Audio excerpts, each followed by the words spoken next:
All right, we're back. Graveyard Shift Movie Podcast, episode number 114. And the good thing is that the computer's back, at least for this episode. So that's good. The bad thing, Tyler's not here. So, we take a loss with a win. We lose one for another. But so this week, obviously, it was supposed to be demonic, but it's not. That should be next week, hopefully.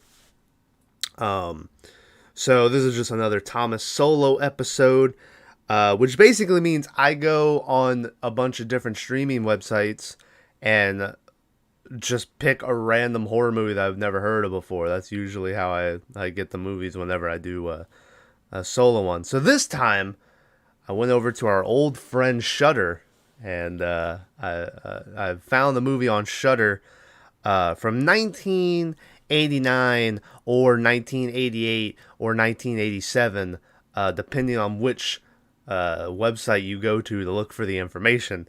But a movie called Don't Panic, which the title, by the way, after watching the movie, has nothing at all to do with the actual movie. But, whatever.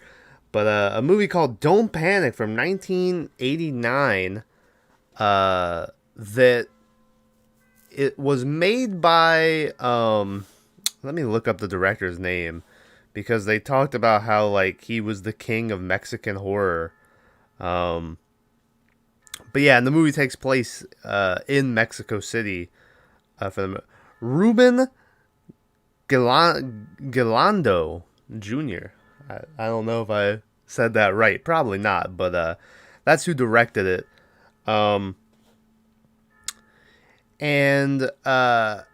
Yeah, so it takes place in Mexico City, and I think it's kind of supposed to be a tribute to Nightmare on Elm Street, is what I read.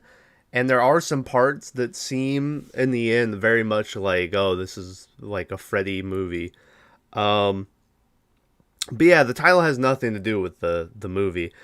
I'm going to give it a 5.5. I liked it. Don't...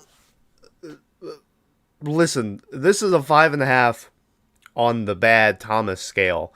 Because this movie is full of just terrible acting and weird line deliveries, and it's great. So don't go into expecting a real 5.5. This is just me laughing to myself watching this movie 5.5 that you're getting here. But I'm gonna give it a 5.5. I enjoyed it. Like I said, terrible acting. Some of the line delivery is just great. It truly was just a bad but good. Before they started making the bad movies that are supposed to be good. Yeah, so it's a mess. The sound design is terrible. Anytime someone says a word that has S in it, it's just it's just static. It just can't handle the sound of the S. There's a lot of points that just sounds like it's filmed in a tunnel. The last shot of the movie looks like someone was in the theater and recorded the screen, and that's the last shot of the movie. It's just film grain and all this shit. It's a mess. It's something. So anyway, I'm gonna ruin everything about Don't Panic if you've never seen it. Spoiler warning. You've been warned. So the movie starts off with the title or the title card, but also a voiceover of I believe the main character Michael saying that there's a door that takes you to another dimension, and once you step through it, there's no return. And that will kind of play a part. Believe it or not, that'll kind of play a part in what will happen later. Even though we never see that door, and we don't really know how the door got there or how it happened, but the door, it exists. So our main character, Michael, just moved to Mexico City, or they say just moved, But it seems like he's been established there for a while. But they moved to Mexico City because his dad's like this big business tycoon, and so like there's business that he needed to handle in Mexico City. So he lives here with mostly his mom. We'll learn throughout his dad's one of those like he's always busy and he's gone and stuff. So he mostly lives with his mom, who we'll learn very quickly is an alcoholic, and that kind of plays into the story a little bit. So it's his birthday party. I think when I read it, they said it was his 17th birthday party, but I'm not sure, because this guy will go from like being a grown man to then at night he's wearing dinosaur pajamas, and so you never truly know how old he is. The party's over. He sends everyone home. Michael is about to go upstairs, and then all of a sudden he hears what sounds like to me like a dog growling. I was like, what I was expecting like some fucking demon Rottweiler, because it's always a Rottweiler, and to be peeking out. So he goes back downstairs and he's looking around for a minute, and he's like, where the fuck is that sound coming from? And eventually he gets fucking jumped, and he's like, oh shit, I'm being raped or whatever. I don't know. And he looks up and he's not being raped. It's just his friend Tony who is here. And he's like, surprise, we hid away for the end of the party to then jump out and surprise you with another smaller party with like closer friends, I guess. And he doesn't want any part of it. He's like, no, guys, you need to go home. It's late, and everything. But then all of a sudden, like behind the couch, this girl in a blue dress stands up, and she's like, hi, Michael. And he's like, and it turns out this is Alex, and she's new in school, and he's got the hots for her. And Tony knew this because as she stands up and Michael sees her, he's like, like that. Like he knew what he was doing. You remember Alex? She's the girl I was telling you about. The new girl at school? Hi. Nice to meet you.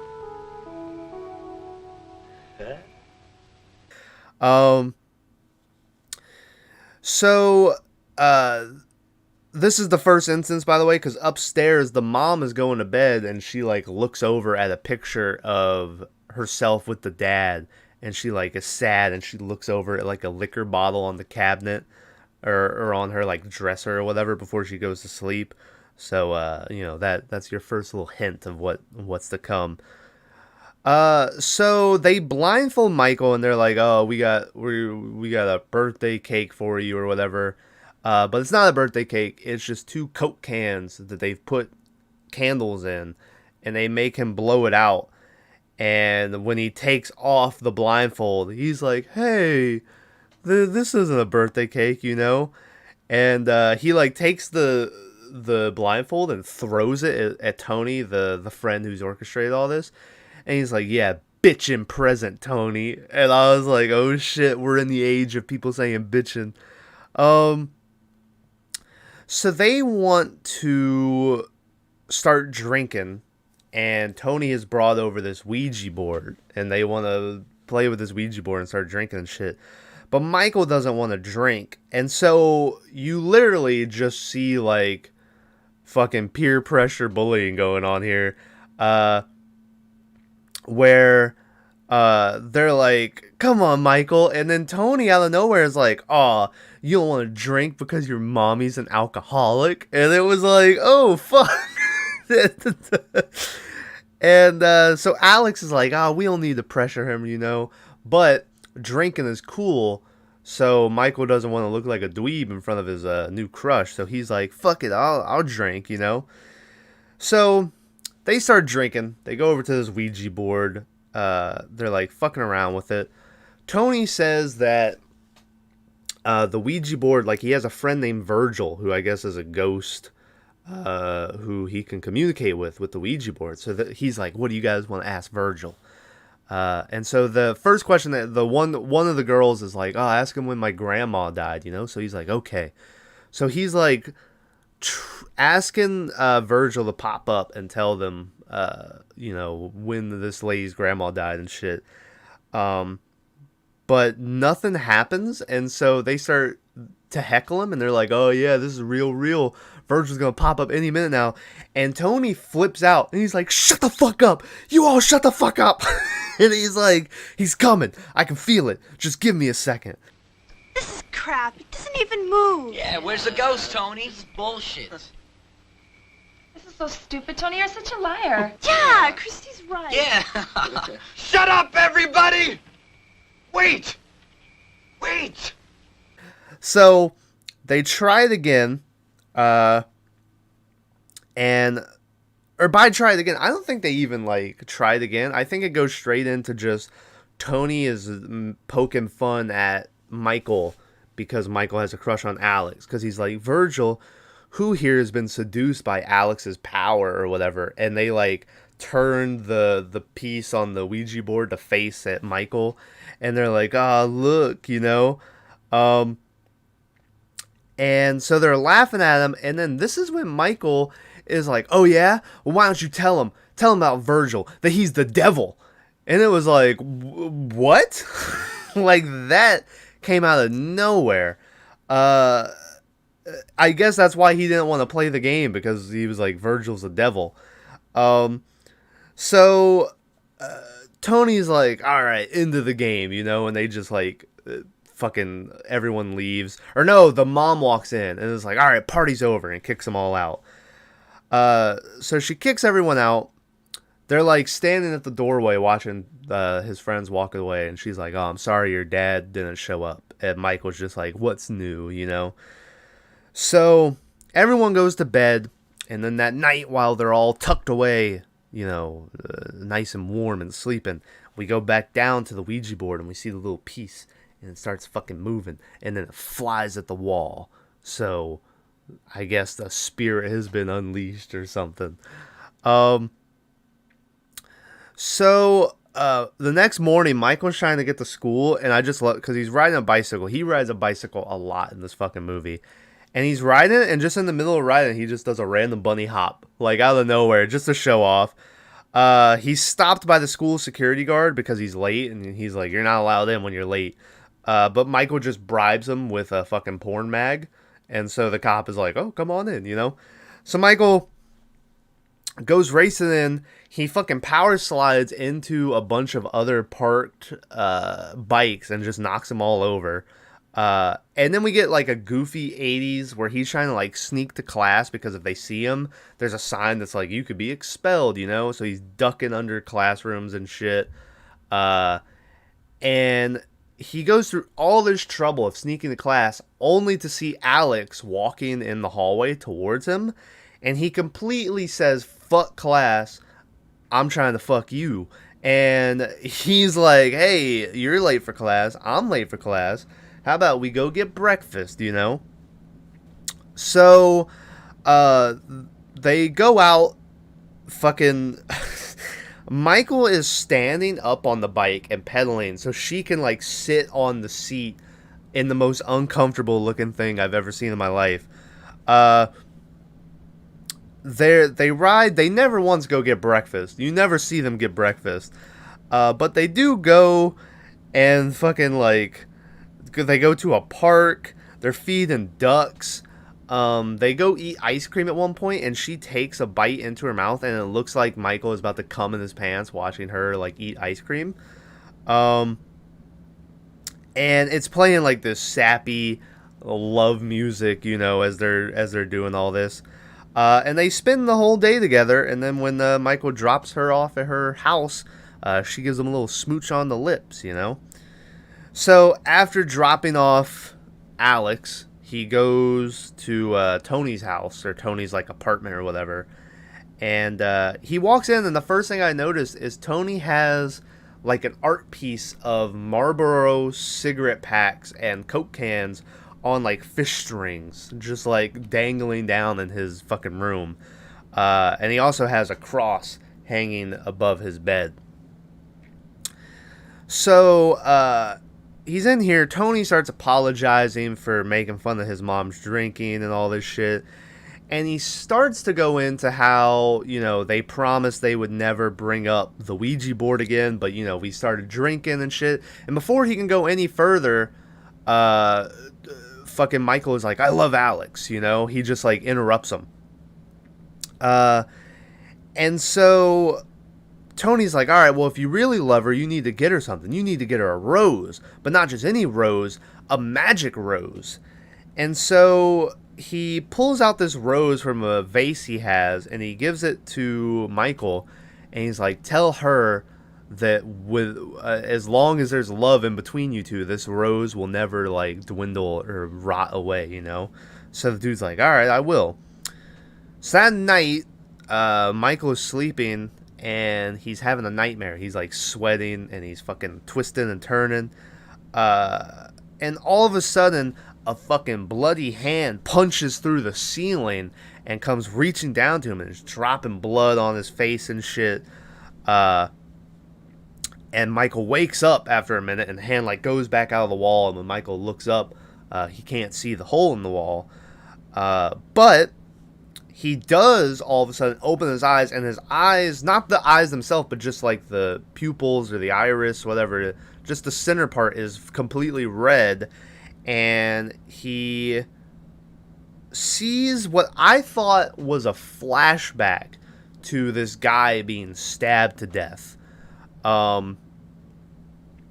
But just now, as I'm saying this, I'm realizing that probably was just happening right then. Because this whole movie, they were bringing up the Ouija boards. I was like, well, they must have known that this shit happened, And so I thought, like, this was a flashback to what happened the first time with the Ouija board. But I'm just, as I'm saying this, I'm like, oh, that was probably right then. And so he sees this guy getting stabbed. I don't know if it was a random guy or if it was one of the guys at the party, because they were just kind of nameless characters. You never see them again until, spoiler, some of them get killed off. So he sees this guy getting stabbed, and we can see that he's, like, fucking blind. He can't see. All he can see is, like, the killer peripheral, and not peripheral, the killer point of view, and, like, just stabbing and shit. And he's like, oh, well, that was a weird fucking dream. So the next day, Michael goes to school, and he's got the rose, and he's like, all right, I'm about to get this shit. And he goes walking into the cafeteria to look for Alex, but the second he comes around the corner, he just sees her getting all smooched up and hugged close by this dude that we'll learn his name is John later. And so Michael's just like, oh, man. And Alex, before he leaves, like, looks over and sees him and is like, oh, shit, So, also, this was the moment I realized that she has a full-ass unibrow, and so I was like, listen, you can find better, Michael. You can do better than this. Michael is chilling out, like, just in a classroom on a desk looking out the window. Once again, schools and movies are so fucking weird where people are just, like, chilling in classrooms by themselves, and it just doesn't make any sense. So she comes in there and is trying to, be like, hey, that wasn't. And then she's like, listen, that was just a friend. And I was like, Bismarcky, God rest his soul, made a whole fucking song about this. You can never trust a girl who says she only has a friend. And she's like, John, he's just jealous of you, and that's how he plays around and shit. And Michael's trying to shrug her off, but then she's like, I love you, So immediately he, like, drops everything. He, like, starts to kiss her, and he gives her the rose and shit. And they go back to his room, and they have, like, a small discussion about race cars. He just has a bunch of race car posters. And he's like, yeah, speed, something about it really makes you feel free, And then she's like, God damn, that made me horny as fuck. And they just start banging. So they bang. It's like a 2-minute scene where you don't see anything below the shoulders. It's just, like, kissing and, like, just different angles of them kissing. And then when they're laying there, he gives her the rose and tells her our love, and it will never dwindle and all that shit. So later, Michael, once again, he's alone in his room. Alex is left. And he's just chilling out, and he's like awake at this point, and his eyes go red again this time, and now he can see the killer walking into this girl Debbie's room, which I don't know if Debbie was someone in the party or if this is just a random girl, you know. So he's walking into Debbie's room. This is when I think we first realize that he's blind, because he's stumbling around the room and he can't see anything. And the killer just starts to murder Debbie. He just starts to stab her. And it's the grate where you can literally see, like, off screen, they have the bottle of blood and they're just like squirting it off screen onto her face. And she's getting killed, and Michael like stumbles his way into the bathroom, and eventually he looks up at one point and his eyes are still red, but his face is covered in blood and shit. It's a cool visual. And he's like, what the fuck, you know, and the tub or the sink is filling up with blood.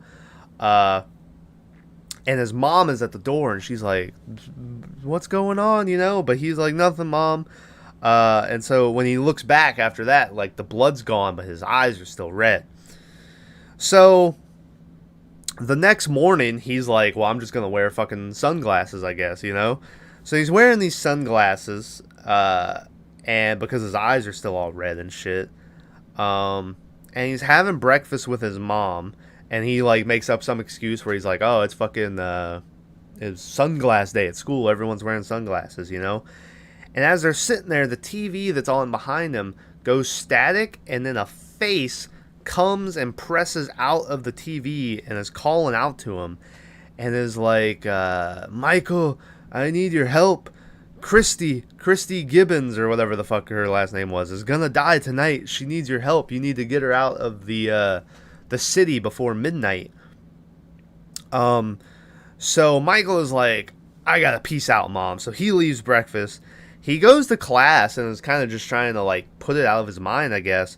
But then the teacher at the front of the class also starts to talk in like a different voice, and she's like looking at him, and she's like, you need to get her out of the city, Michael. And then Michael looks over, and Christy's sitting like a couple desks away from him, and she's just laughing, and she's covered in like all types of different cuts and blood's like squirting out of her and shit. And it was a cool like little scene. And then he snaps out of it for a second, and he's like, what the fuck? And he stands up, and everyone looks at him like, what the fuck is your deal, Michael, you know? And he's like, oh, nothing. So later on, he's in the cafeteria, and Alex comes up to him and is trying to talk to him, but he's like trying to hide his eyes and shit because his fucking eyes are red and he looks like a freak. Even though she's got the unibrow, so they're even. But yeah, so she's trying to talk to him, and he just keeps ducking her. So naturally she's like, oh, this dude just wanted to fuck me. That's why he did all this shit, you know? So she's like, listen, fuck you. Don't ever talk to me again. Go fuck yourself. And so she walks off, and before Michael can get up to follow her, John and like another faceless bully come over to like mess with him and shit. And the dude is like, come on, why don't you take those sunglasses off, bitch, you know? And Michael tries to get up to leave, and the dude just goes, oops, and trips him. And he like falls down, and everyone laughs. And then the guy goes, yeah, take that, nerd. And everyone goes, oh my God. Like, everyone was so shocked that he called him a nerd. Hey, he's talking to you. Oops. What do you think of going, nerd? Yeah, and then John, to add insult to injury, he like squishes Michael's glasses. But thankfully, I guess, Michael's eyes have gone back to just the normal like blue eyes. He does, however, go with his mom to a doctor to tell the doctor, hey, I've been having these weird visions or hallucinations, and my eyes turn red sometimes, you know? And so the doctor's like, okay, you know, and so he makes Michael leave the room, and he tells the mom, he's like, listen, nothing's wrong with him physically, but, mentally, he might have something wrong. And so the mom's like, I'm an alcoholic. She's like, maybe that's what's putting stress on his life, you know? And so the doctor's like, oh, you know, maybe. So that'll be a running theme throughout the movie is every time he's trying to tell them what's happening, they're just like, listen, I know my lifestyle is putting a lot of strain on you and your dad's lifestyle is hard on you and shit. So no one believes him because they think it's just because his mom's an alcoholic and his dad just isn't around, you know? So they go home. This is the first time that the guy, like, as he's walking through his room, hears his mom call his dad. And she's like, you need to come. Your son needs you. He's having a bad time. He's having hallucinations and shit. But the dad on the other end of the phone is like, oh, I'm fucking busy. I can't come, you know? And so she's like, all right, well, if anything happens to him, it's your fucking fault. You should know that. And she hangs up. So he's chilling out in his room. And he gets a phone call from Alex, and he answers it, and he's like, got it at his ear, but he just like hangs it up. Cause I guess I really don't know why he wanted to talk to her at that point, cause his eyes are blue, but I guess he thinks that like he's a fucking freak or something, so he doesn't talk to her. And then he has the greatest freak out that we've ever seen in a movie that we've had on this podcast, where he's like picking up race cars he has and throwing them against the wall. But it's like the softest thud when they hit. And then he's like throwing clothes. And he's ripping off posters and shit. And to top it all off, he jumps up on the bed. And he's like, I'm not fucking crazy. And he does a dive to another poster. And rips it off. I'm not crazy! I'm not crazy! And it's pretty amazing. And then the next thing you know, before he can keep ripping off his posters, his TV screen goes all staticky and the face pops out again and is like, hey. Or no, never mind. The TV that's on starts to play a news story about how a girl was murdered last night, Debbie, and they think it was connected to the killing of another kid, Peter Flynn or whatever. So... yeah, they're like, oh, we got a killer on the loose. So that first vision, I think, happened just then. Like, that kid also got killed. So that's two people that have gotten killed by this fucking random killer. And somehow, Michael is connected with him, and he can see through his eyes and shit. So after Michael sees the TV like that, he's like, fuck, Christy really is gonna get killed, you know? So he looks up and it's like 12:40 or something. So he's got 20 minutes, not 12:40, 11:40. So he's got 20 minutes to get Christy out of town before she gets killed too. So he goes to Christy's house, and it turns out that Christy's brother is John the bully from earlier.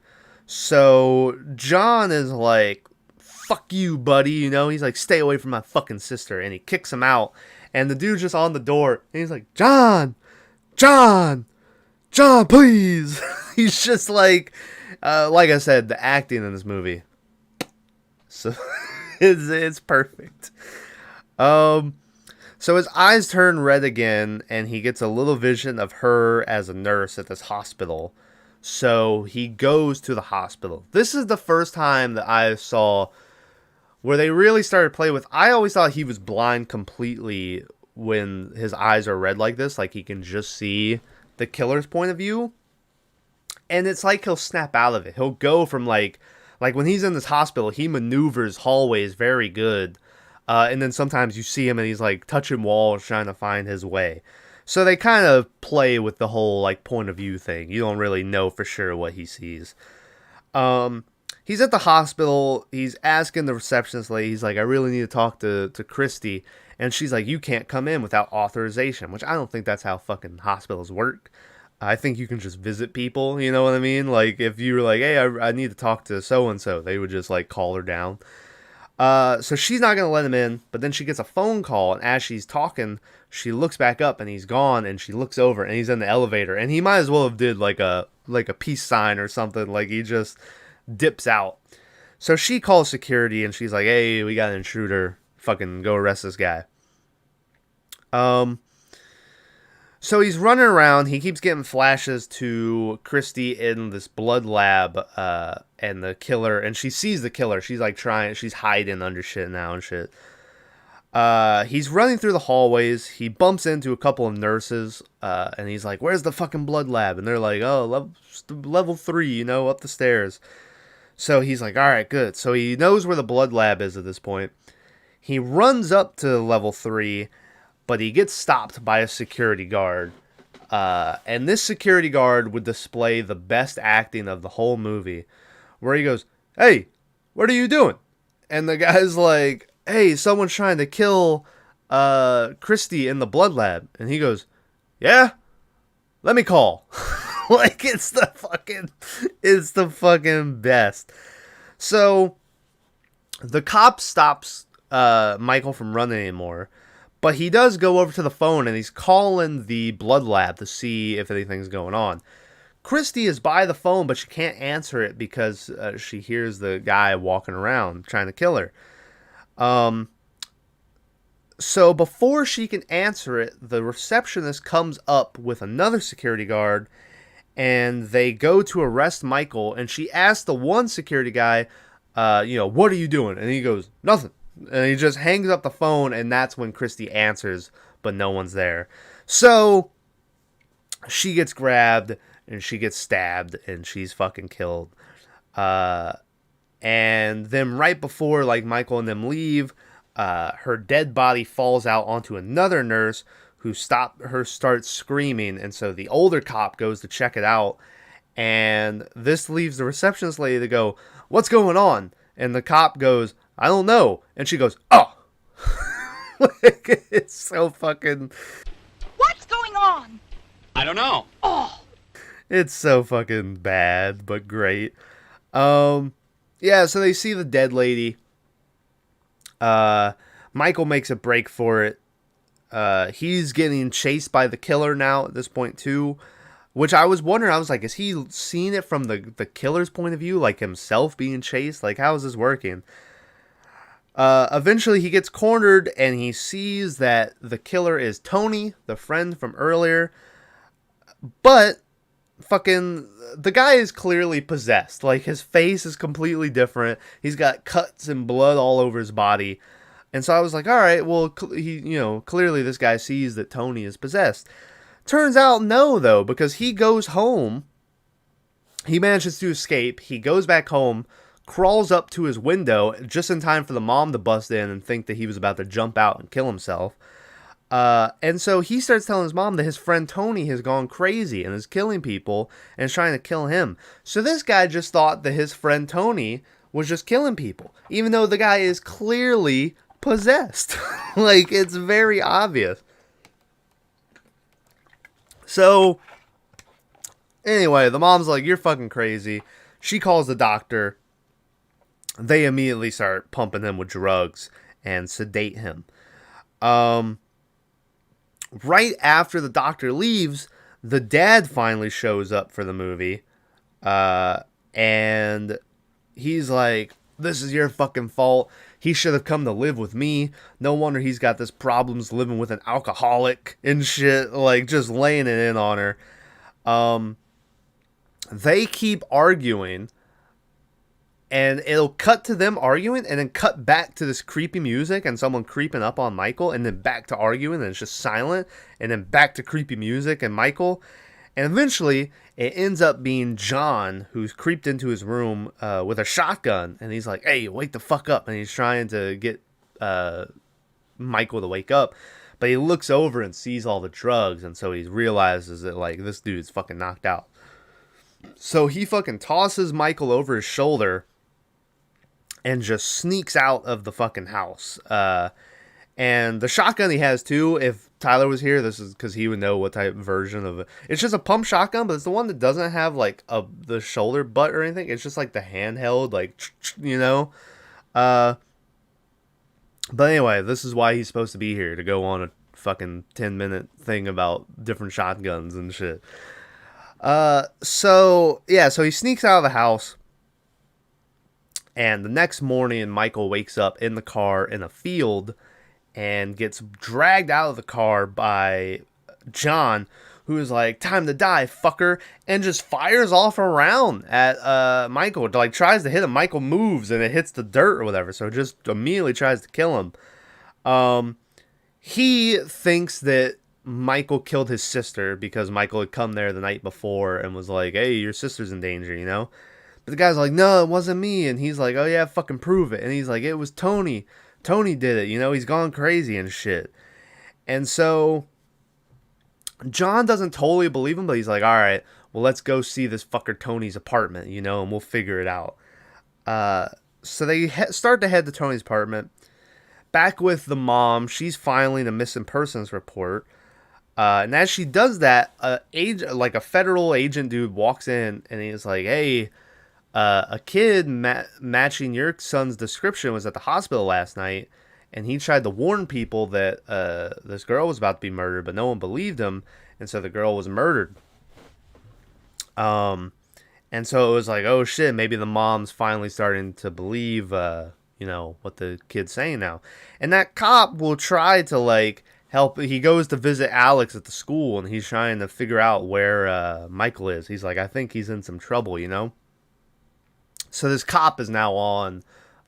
He thinks something's going on, so he's trying to help Michael at this point. So they go to Tony's apartment. They walk in. They see that the cross above his bed has been like caved in and shoved in the wall and shit. But Tony's not here. So John's like, well, fuck him. We'll sit here and we'll wait for him to get here. So they're sitting there watching TV. And then the TV goes static, and once again the face pops out. Tony and John are able to see it. It's not just not Tony. John and Michael are able to see it. So it's not just Michael with his eyes are able to see it.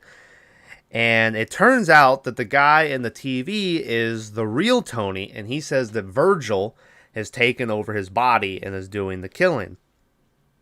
So Michael is like, fucking prove that you're Tony, you know? So Tony, to prove it, recites the thing about the roses again. Like, oh, our love will never die or whatever. And the roses behind him, they're still in a vase, float up. And the look on John's face, he's just like just astonished at what is happening. And it's great. So they're like, all right, well, fucking Tony's possessed by Virgil, and we need to kill Virgil now. So now they're on the same side. I thought they were going to look for Virgil, but it ends up they go to look for their other friend Bobby, who's at like his apartment. And so they go up into like the apartments or the school dorms. I don't know what he's staying at. And the dude just like passed out on the floor in a t-shirt and underwear, and they just fucking drag him out of there. And he's like, hey, I don't even have fucking pants on, man, you know? And he's like, I'm not going anywhere without pants. So Michael's like, fucking, I'll go get pants, you know? So then John is left alone with him, and he's like, get the fuck in the car. And the guy doesn't open the door. He like crawls in through the window, and he's like, shit, man, this sucks. And it was just so fucking weird. So John is left with Bobby, who's like passed out in the back seat, and this fucking shithead leaves Bobby and goes over to this shop that's next door to get cigarettes. And I can't tell if he robs the guy or if the guy just thought he was getting robbed because John has the shotgun like tucked under his arm, you know? So he's getting cigarettes, and of course Michael, who's upstairs, his eyes go red, and he sees the killer getting closer to Bobby. And he's trying to get back downstairs and call out to John. But before he can do that, the knife comes in, it fucking cuts Bobby's throat, and so Bobby is dead. John gets into the front seat, and he's like smoking a cigarette, and it takes him a minute before he finally like sees blood, and he's like, what the fuck? And he turns around, sees dead Bobby. He's like, oh shit. And then he looks, and blind John is like in front of him, and he's like, get out of the car. He's in the car. And John's like, what? And then possessed Tony pops up in the back seat and is like, hi, John. And this is what I mean by like the Freddy thing. Like his voice is a total ripoff of like the Freddy voice. So John can see him, but only out of the point of view again, so he can't like shoot him. So he's trying to tell, or no, Michael can see him, but only out of the point of view, so he can't tell John. So he's trying to tell John, like, oh, he's over here, you know? And so Tony will just keep popping up at random points. And finally, John lands a shot on him. So he's like, oh, I fucking killed him. And so instead of going around the car to look at him, he crawls in through the front seat and looks out at the where he would be laying through the passenger seat. But the guy's gone, and then the fucking knife comes. This knife that Tony uses is like this crossbone knife. It looks cool. And he stabs up through John's chin. John lets out a great yell here as he gets killed as well. Don't!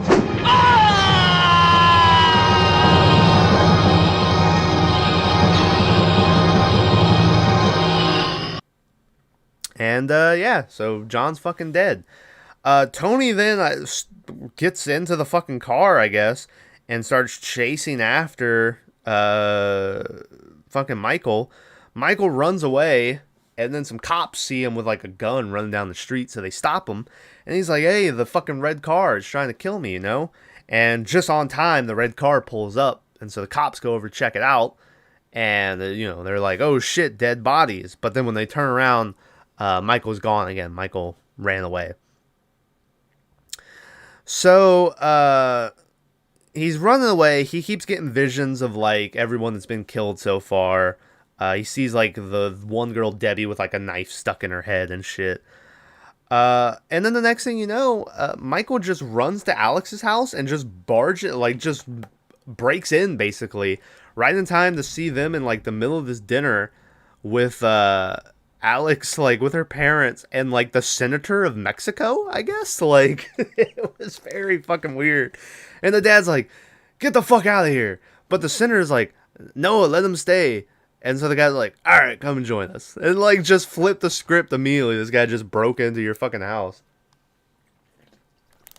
So they're sitting at the dinner table for maybe all of, I don't know, 2 minutes before Michael starts seeing the ghost thing walking around again, and just whips out his pistol and just starts shooting around the dinner party. And they're like, yo, what the fuck are you doing? And so he like gets rid of his whole clip, and then he's like, come on, Alex, let's get the fuck out of here. And she just goes with him, like just doesn't care. So they leave. He tells her, hey, Tony got possessed by Virgil, the fucking, the Ouija board demon or whatever. So she's like, all right, cool, let's go, let's go kill Tony. And so they're like, all right, cool. They steal one of her dad's cars, and then they go to... I kind of got lost here. They go somewhere to pick up that knife that the dude's been using, and they find it, but then they start getting chased by Tony again. So they run away. They get chased into this fucking factory, electrical factory looking thing, and they go running all through it. They eventually make it outside, and Michael's like, all right, Alex, you go. I'll handle this. But she doesn't want to go, so he's like, go! And he yells at her, and then she starts to leave, and he goes, Alex. And she like turns around, and he's like, I love you. Like it's just... I can't go without you! No! Alex. I love you. It's ridiculous. So yeah, he's like, all right, see you. And then the second he turns back into the warehouse, he's just getting decked by all these just like cans and all this random shit that demon Tony is making fly at him and stuff. Something hits his leg and fucks up his leg, and he has like a cut, so he's limping and shit. He's hiding behind this fucking wall while Michael is walking through the warehouse, and he looks over. Tony is walking through the warehouse, And he looks up, and there's this big fucking block thing being held up by this chain. And so he comes up with this plan where he's going to make, Virgil step under the big block and let the chain go and fucking crush him. So he steps out, and he's like, come on, asshole, come get me, And he's starting to walk back to, like, the crane to lower the thing or whatever. And out of nowhere, just a fucking cinder block flies and, like, hits him in the back and decks him.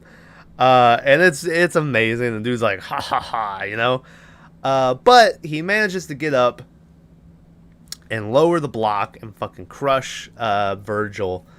And, so he gets the knife, and he's going to go over and stab him. But they're like, hey, we love this Nightmare on Elm Street stuff, but how about a little Evil Dead shit? So they do the classic, like, Evil Dead thing, where then all of a sudden, it's like Tony's back, and he's like, oh, you did it.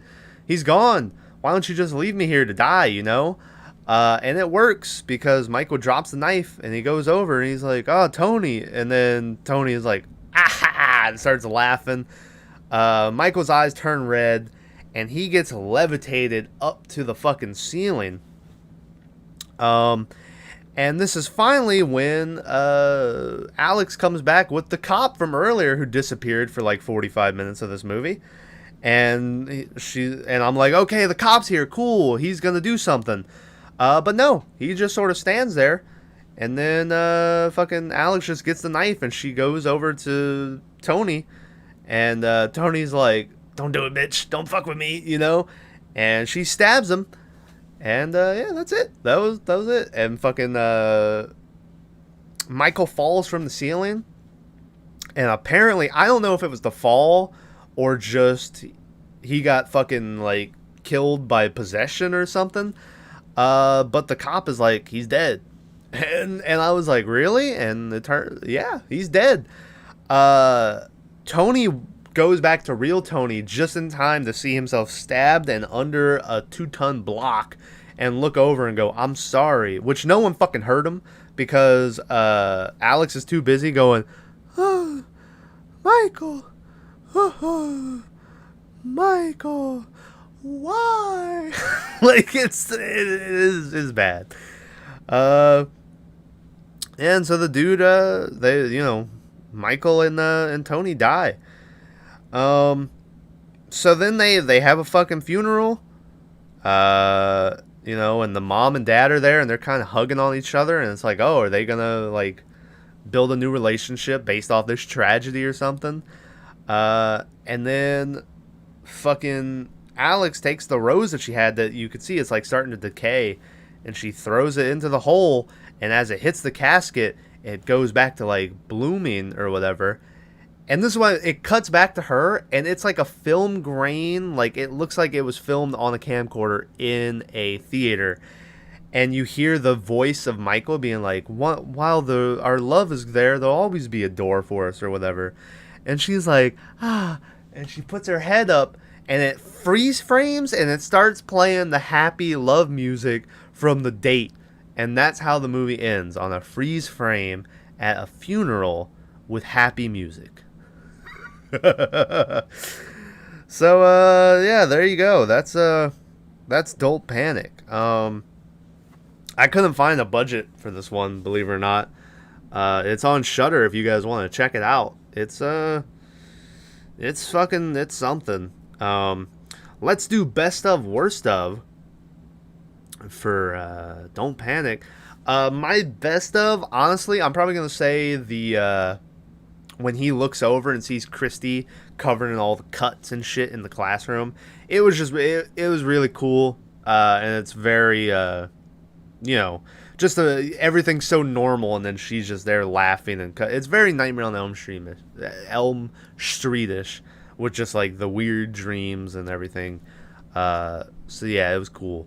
And then worst of, I'm going to say, even though I love the bad acting in this movie, I'm going to say the girl crying over Michael's dead body at the end. Because she says Michael probably 20 times, and it's the worst fake crying I've ever... And this girl, this actress totally can't cry, like, actress... So they always just put, like, a single tear of water going down her face.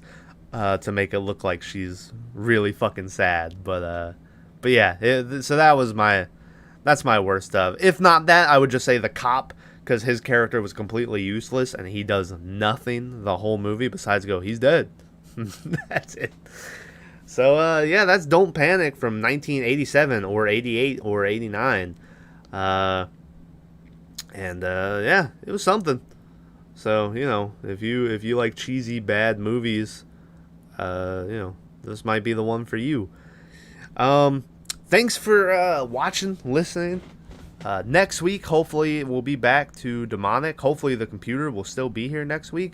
I will say, I think we have figured out what the problem actually is with the computer. So, if it fucks up again, hopefully, the next time it's back, it should be 100%.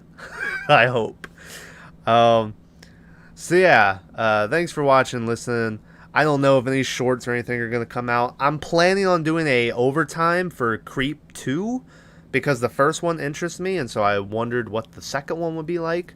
So keep a lookout for that. I don't know when that'll happen. Yeah, and so, yeah, that's it. Demonic, hopefully next week. Hopefully Tyler's back. And I'll see you guys then. All right. Bye.